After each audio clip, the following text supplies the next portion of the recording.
and I have that passion for running, and I want to give it back as much as I can.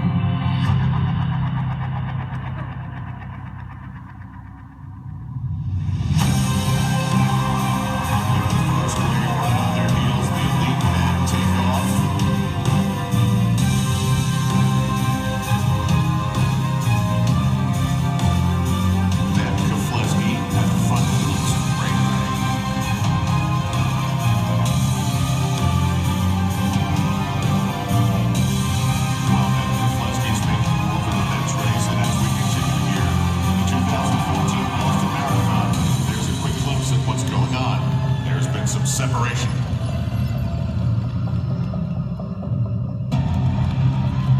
Matt Keflezighi, 5 years removed from his New York City marathon win.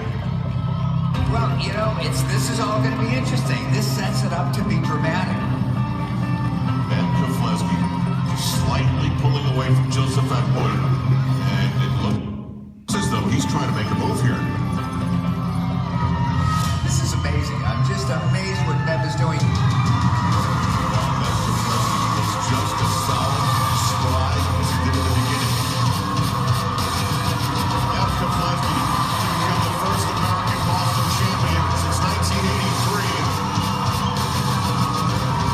This is it now. Boylston Street is all Meb's.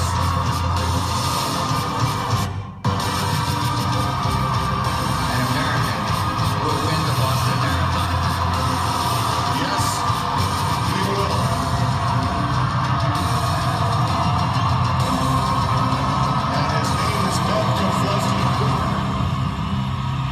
This is beyond running. It's just for Boston, for the United States, and for the world. I'm going to go to the finish line as strong as I can. Somebody beat me. I'm going to inspire others to do it. Ladies and gentlemen, please give a warm Club 33 welcome to Meb Keflezighi.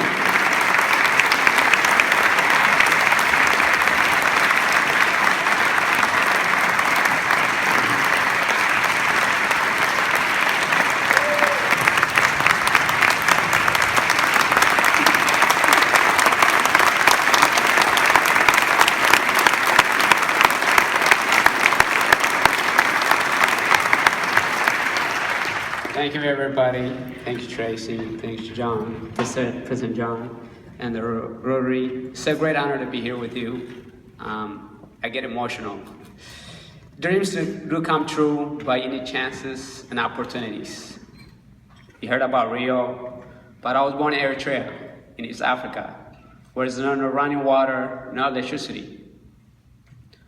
In the middle of a war for 30 years, you don't know what tomorrow will bring. You don't know what the future holds. But through hard work and perseverance, great things can come. My dad has to walk 225 miles to have a chance to save his life and his family, leaving behind a wife and six kids. Bear in mind, you guys are local, here to LA and back in 7 days. But you all know highways, it's just wilderness where there's hyenas, scorpions, snakes, tigers. And all you have is $25, stick for protection, container water, bag of barley, and stick for protection, and matches, just in case the hyena come. But that's how our journey started. I have my book here. I'll be more than happy to share it with you later and for time consideration. But we went to Italy. Once we met to Italy, we didn't see our father for 5 years. Imagine that, for 5 years you didn't see your father. When he saw me the first time, he says, Merhawi. My brother Merhawi, who's here, that's 4 years younger than I am. But out of sight, out of mind. And when I know I said it's Meb, and it's not Merhawi, he went to tears. But my mom told him, share your tears. Don't worry about the tears. Just make sure everybody's here. Because she has to deal with 6 kids on the plane for the first time, not knowing the language. In Italy, my dad worked very hard, 2-3 different jobs to save us. So he got acquainted with his boss that said, you know, why are you working so hard? And my dad told him, I have to save my family. And he said, my dad asked his boss if he can loan him 10 million lire. In 1986, that's $6,000 US. And he asked Dr. Brindisi, his boss, asked him, does that save one person or the whole family? He said, the whole family. He said, come back in a few days. My dad went back in a few days, and Dr. Brindisi gave him 10 million lira in cash. And he said, this is not a loan, this is a gift. And that's how we got saved. Coming to the United States is the land of opportunities where you can step up the ladder and to get the best out of yourself with opportunities. And coming here, we didn't speak a word of English, just to close our back and a love and support for each other. We all thought we were gonna go to class together, the oldest and the youngest together, but here, because of gender or of age, you have to be in different classes.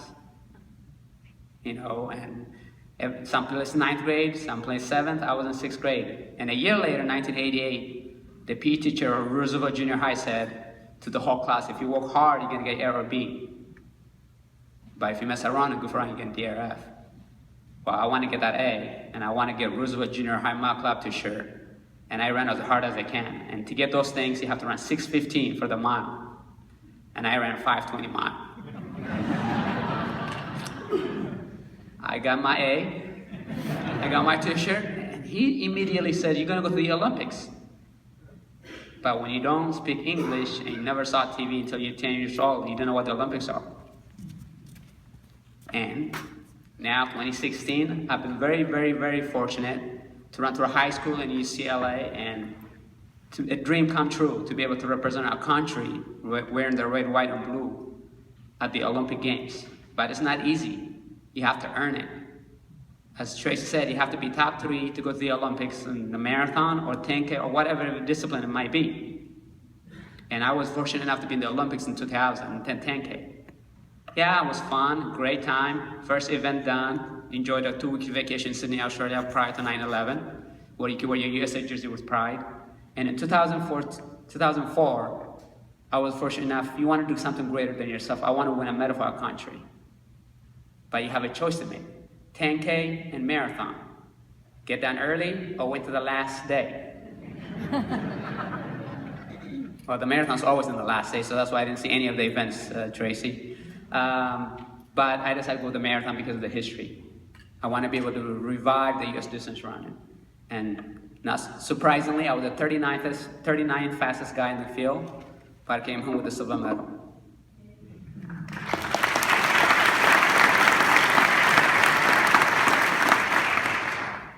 On your 4th marathon, on my 4th marathon, I finished, silver medal. You think the future holds better and bigger things.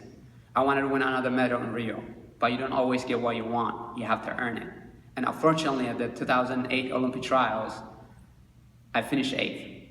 No Olympics. I thought about retiring. My good friend, Ryan Shea, who passed away of cardiac arrest during the race. A lot of highs and lows of life. And I was gonna retire. Thought about it because I got a silver medal. But when you know down deep where you come back, when I came from, you get the chance, the opportunity to represent your country, you dig deeper and try to make it happen. And fortunately, in 2012, I made the Olympic team. But bear in mind, it took me a year and a half to therapy to be able to get back on my feet. 2012 was great. I went to London. Amazingly, I was struggling through the race and eventually had a trouble halfway point. I thought about dropping out. Just nothing was going right. And people often ask me, do you enjoy the scenery? Not really. I'm taking about strides and breathing and all that. And I finished amazingly from 21st. I decided, I'm wearing that USA jersey. I'm going to get to that finish line no matter what. Amazingly, I finished 4th. My daughters were there. It's not about the medal, but getting the best out of yourself and overcoming adversity. My daughters were there, were watching it, and they remember more the vacation we took to Italy, the gelato, than my race. So my motivation for 2016, it was to be able to wear the red, white, and blue one more time at the age of 41, and so my girls can remember. And there's a picture you saw at the end here. That's what it was all about. Yes, Rio did not go the way I anticipated. To your credit, Tracy, I thought I had a chance on the podium.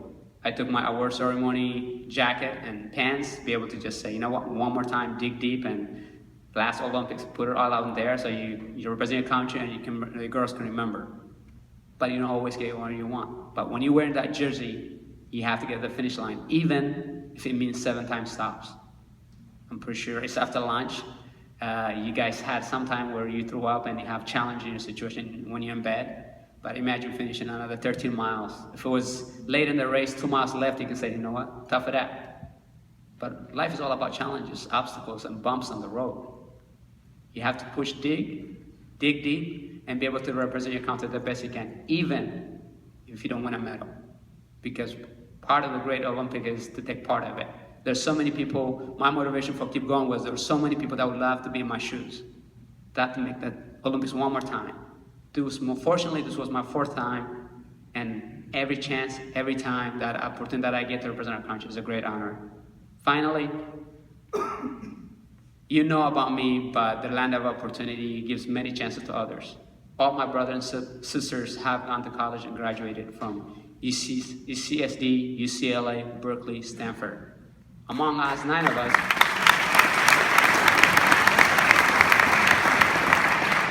among all of us, we all have different titles, whether it's doctor, engineering, MBA, business, communication.